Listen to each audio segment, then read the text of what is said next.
Ici au Canada, nous produisons le plus de déchets par habitant au monde. L'une des raisons pour lesquelles cela est si problématique est que les décharges émettent du méthane qui piège 70 fois plus de chaleur que le CO2. En 2016, Waste Not Want Not a été fondé pour aider la communauté de Concordia à composter, trier et réduire ses déchets. Depuis, la communauté de Concordia a doublé son compostage annuel et chaque Concordien a réduit ses déchets globaux annuels de 16%.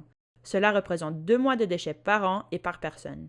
Maintenant, Waste Not Want Not s'est transformé en Enough, une entreprise B Corp, pour étendre ce succès de réduction de déchets au-delà de Concordia. Donc, voici ce que nous devons savoir sur le compostage et le tri des déchets.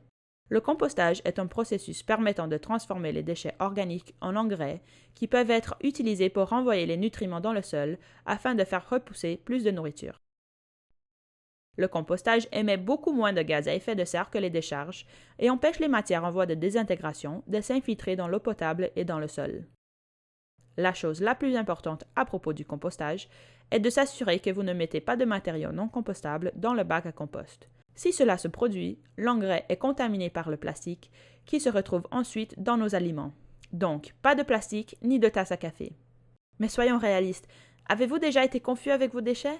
I knew exactly what to do, but in a much more real sense, I had no idea what to do.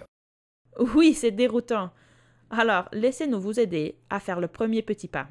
Voici quelques indications sur les endroits où les différents types de déchets doivent aller. Dans le bac à compost, on peut mettre tous les déchets organiques, ce qui inclut les restes de nourriture et le papier souillé.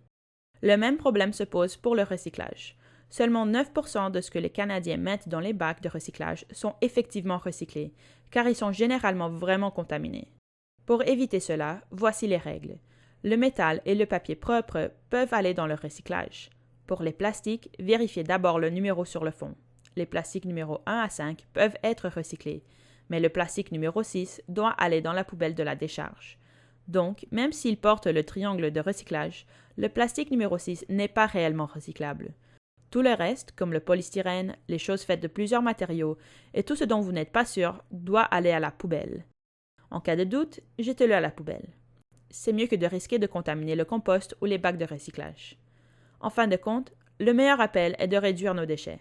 Essayez donc de troquer vos produits à usage unique contre des alternatives réutilisables. C'est beaucoup plus facile que vous ne le pensez. N'hésitez pas à nous demander des ressources supplémentaires sur la façon de faire ce genre d'échange. Nous pensons que ce petit premier pas deviendra votre plus grand pas vers la résolution de la crise des déchets. Tout commence avec vous.